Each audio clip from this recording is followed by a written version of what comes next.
Assalomu alaykum. Dunyoning har qaysi joylaridagi aziz Sharq Turkistonlik qarindoshlarim, bizni qo'llayotgan chet ellik qadrli do'stlarim. Yangi yilni kutib olish oldida turayotganda hammanglarga eng samimiy salomimni yo'llayman va hammanglarga tinchlik, adolat va umidga to'lgan yangi bir yil tilayman.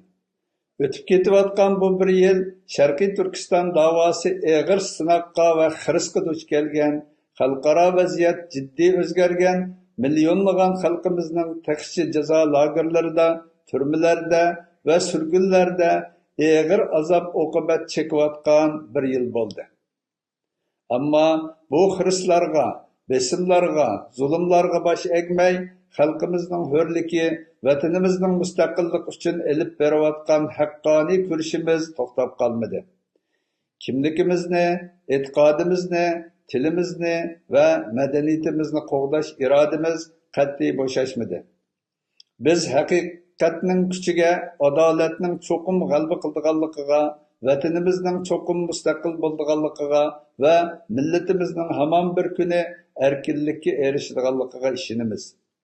Bu fursatda xalqaro jamiyatdagi barliq vijdonli kishilarga, siyosatchilarga, inson haqlari tashkilotlariga, olimlarga, akademiklarga, tashviqotchilarga va davoyimizni qo'llayotgan do'stlarimizga minnatdorligimni bildiraman.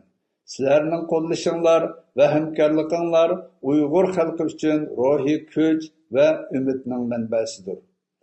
2026-yilga qadam qo'yganda bizning orzuyimiz zulmga xotima berilgan, oilalar qayta birlashgan, ana tilimiz erkin so'zlangan, diniy e'tiqodimiz, ibodatlarimiz erkin ado qilingan va bolalarimiz qo'rqmay kelgusiga qarab mangan ozod Sharqiy Turkistondir. Bu orzuyimizga yetish uchun biz birlikda sabrchanlik bilan, texmo kuchli qadam bilan olg'a ilgirlashimiz kerak. Yeni yil butkul insoniyatga tinchlik, adolat va erkinlik elib kelgusi inshaalloh. Uyg'ur xalqining ovozi texmo jaranglik holda yangrasin.